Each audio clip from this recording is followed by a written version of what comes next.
재혼이 결국 다시 이혼으로 끝난 선우은숙과 유영재가 여전히 법정 공방을 이어가고 있는데요. 두 사람은 사실혼 여부를 두고 입장차를 보이고 있습니다. 지난 2022년 10월 만난 지 8개월 만에 초고속으로 결혼에 화제를 모은 두 사람은 결혼 생활을 길게 이어가지 못했습니다.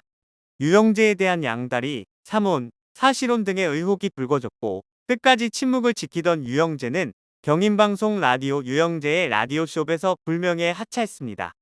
하지만 유영재는 자신의 유튜브 채널을 통해 두 번의 이혼 후에 긴 시간 동안 이성을 만나지 않았다고 말하지 않겠다. 하지만 동거한 사실이나 사실혼이나 양다리 등은 근거 없는 이야기다.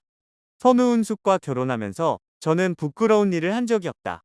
제가 만났던 이성과의 만남이 성사되지 않았고 만남을 깨끗하게 정리한 뒤 선우은숙과 결혼을 진행했다라고 해명했는데요. 그리고 지난 8월 29일 선우은숙이 유영재를 상대로 제기한 혼인 취소 소송 첫 변론 기일이 열렸습니다. 이날 재판에는 양측 변호인만이 참석해 서로의 입장차를 확인하는 것만으로 마무리됐고 15분 만에 속행됐습니다. 유영재 측 변호인은 사실혼 의혹을 부인하는 입장을 유지했는데요. 이에 선우은숙 측은 사실혼 관계를 알고 있었다는 목격자에 대한 증인 신청을 했습니다. 증인 진술을 통해 유영재의 사실혼 여부를 입증하겠다는 것인데요. 이와 관련해 선우은숙 측 법률대리인 법무법인 존재 노종원 변호사는 핵심 증인은 사실혼 관계에 대해서 유영재가 여성분을 자신의 와이프라고 칭하고 부부 동반 모임을 할 때 있었던 모 방송 관계자다. 실제로 아내라고 소개받고 식사도 같이 했던 분이라고 말했습니다.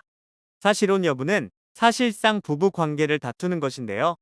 실제로 부부 생활을 했냐 안 했냐를 선우은숙 측에서 전부 입증해야 하는 상황인 만큼 난이도가 있고 그렇기 때문에 주변의 목격담이나 증언 또한 중요하게 작용한다고 합니다. 노종원 변호사는 사실혼 배우자라고 했던 사람을 와이프라 지칭하는 유영재의 문자 메시지, 예를 들어 만나서 식사를 하고 와이프로 소개를 하고 대외적 호칭을 와이프로 하는 것, 그리고 부부 생활에 실질이 있었는지 이 두 개를 증명해야 한다라고 전했습니다. 이 부분에 대해서도 선우은숙 측은 이미 합당한 증거를 갖고 있다는 입장인데요. 노종원 변호사는 유영재 씨가 사실혼 배우자분을 지칭하면서 내 와이프야 라는 호칭을 쓴다. 그게 증거로 남아있는데 상대방은 사실혼 관계는 없었다고 현재 주장하고 있는 상황이라고 밝혔습니다. 이어 그런데 사실혼 관계가 인정되기 위해서는 입증 책임이 조금 더 엄격하게 부과가 된다. 혼인신고도 안 된 상태다 보니 난이도 있는 소송인데 선우은숙 씨 입장에서는 이기는 게 좋지만 이기지 않더라도 자신에 대한 신뢰 위반, 와이프라고 지칭하는 사람이 있었음에도 불구하고 이런 고지를 하지 않은 부분에 대해 억울함이 있어서 소송을 제기하게 된 것이라고 강조했습니다. 선우은숙과 유영재의 혼인 취소 소송에 대한 다음 공판은 오는 10월 10일 진행될 예정인데요. 노종원 변호사는 다음 재판에서는 핵심 증인을 신청했고 증인에 대한 신문이 있을 걸로 예상된다. 저희는 와이프라고 호칭했기 때문에 사실혼 관계가 아니냐고 할 거고 상대방의 예상되는 대답은 사실혼 관계가 아니고 그냥 애칭이다. 사귀다가 끝난 사이까지 내가 다 고지할 필요가 있겠냐? 이런 방어 방식을 쓰지 않을까 싶다고 예상했습니다. 그러면서 사실 혼인 취소 소송이 꽤 어려운 소송이다. 법원 내부에서도 웬만하면 이혼으로 끝내라는 게 법원의 태도라 어려운 소송이지만 억울함을 조금이나마 풀기 위해서 최선을 다할 생각이라고 덧붙였습니다. 선우은숙은 유영재에 대한 혼인 취소 소송을 제기한 데 이어 친언니에게 강제한 혐의로 고소했는데요. 유영재는 억울함을 표했지만 경찰서는 유영재를 검찰에 불구속 송치했습니다. 사실 유영재의 기행은 이미 방송에서도 여러 차례 포착되었었죠. 특히 벌거벗고 다니는 행동은 방송에서 이야기가 나올 당시에도 모두가 경악했었는데요. 당시 아직 신혼 기간이었던 결혼 2개월 차쯤 되었을 때 선우은숙은 남편 밥해 먹이느라고 내가 지쳤다라며 한숨을 푹 내쉬었습니다. 그녀는 내가 남편 밥해 먹이느라 지쳐서 그런다. 그 사람 얘기하려고 하니까 지친 것부터 나오네. 신혼이 한 주는 행복하고 한 주는 정신없어. 변화무쌍한데 몇 주가 되니 지친다라고 토로했습니다. 또 선우은숙은 남편은 평생 시켜 먹거나 나가서 사 먹으니까 집에서 밥을 먹어본 적이 거의 없다. 바깥에서 먹는 밥이 너무 싫은 거다. 요즘 배달 음식이 잘 돼 있으니까 시키면 좋은 게 오는데도 그게 싫다는 거다라고 말했습니다. 이어 선우은숙은 바쁜 스케줄에도 도우미 아줌마를 쓰지 못한다고 했는데요. 체질적으로 몸에 열이 많아서 집에서는 거의 옷을 벗고 있기 때문에 도우미가 오는 것도 싫어한다는 것이 이유였죠. 또한 선우은숙은 사람 안 부르면 누가 하겠나. 시간이 남는 사람이 해야 하잖나. 건조기에서 빨래 꺼내 개는 게 그렇게 힘든 줄 몰랐다. 밥 해주는 것도 힘들고 집안일이 끝나지 않고 연속이 된다 라고 하소연을 이어갔습니다. 또한 선우은숙은 밥은 해 먹어야 하니까 아침에서 먹여보내고 나가서 라디오 하면 방송 잘하고 있나 나도 듣는다.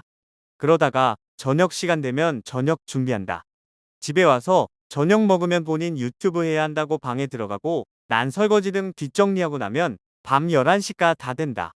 내일은 뭘 해주나 싶어서 밥 생각에 지쳐있다 라고 토로했습니다. 선우은숙은 과거 동치미에서 벌거벗고 다니는 유영재의 모습에 깜짝 놀랐다고 밝혔었는데요. 이에 유영재는 저는 우리 공간에서 항상 다 벗고 다닌다라고 했죠. 실제로 유영재는 집에서 생활할 때 속옷까지도 입지 않는다고 하는데요. 다만 처형 앞에서는 팬티 등의 최소한의 속옷은 착용했다고 합니다. 그럼에도 처형 앞에서 최소한의 속옷만 챙겨 입었다는 자체가 납득하기가 어렵죠. 방송이기에 자극적으로 표현한 것이라고 합리화해봤지만 현실은 더 심각한 상황이었습니다. 선우은숙은 혼자 하기 힘든 살림살이를 친언니의 도움을 받아 소화했는데요. 친언니에게 도움을 요청한 이유도 유영재가 가사 도우미를 부르는 것을 싫어했기 때문입니다. 굉장히 이기적인데요. 이 과정에서 처형과 유영재가 둘만 남았을 때 몹쓸 짓이 벌어졌던 것입니다. 선우은숙의 친언니는 이 일을 처음 당했을 당시 엄청나게 놀랐지만 그래도 유영재를 따끔하게 문제 제기를 했다고 합니다. 하지만 문제 제기를 했음에도 유영재는 5회에 걸쳐 처형을 상대로 불미스러운 신체 접촉을 했습니다. 유영재의 몹쓸 짓수위에 대해 선우은숙 친언니 측 변호사는 피해자의 명예와 존엄을 고려해서 차마 밝힐 수 없다. 상당히 심각하다라고 밝혔는데요. 유영재의 몹쓸 짓뿐만 아니라 유영재의 생활태도 자체가 통상적으로 납득하기 힘든 정도였다고 합니다. 선우은숙 자매의 현재 상태에 대해 전해지는 이야기에 따르면 엄청난 트라우마에 시달리고 있다고 하는데요. 이런 일을 당했다는 것 자체가 굉장히 큰 트라우마로 남을 수밖에 없습니다. 세간의 의혹이 쌓이면서 오히려 피해자가 비난받는 상황에도 이르렀는데요. 다행히 시간이 흐르면서 이들 자매의 정신건강 상태도 조금은 나아졌다고 합니다. 특히 친언니는 고소인 조사 당시까지만 해도 극심한 트라우마에 시달렸지만 최근에는 정신과 약을 줄일 정도로 상태가 호전됐다고 하는데요. 하지만 지인들에 따르면 친언니는 이번 일을 겪으면서 급속도로 노화가 진행됐다고 합니다. 그 전까지는 상당히 정정해 보였는데 엄청난 정신적 고통을 겪고 정신과 약을 지속적으로 겪다 보니 외형적으로 상당히 늙어 보였다는 것인데요. 아직까지 재판이 마무리되기까지 시간이 더 걸리겠지만 결국은 모든 진실이 밝혀질 것입니다. 이런 일이 또 반복되지 않길 바랄 뿐입니다.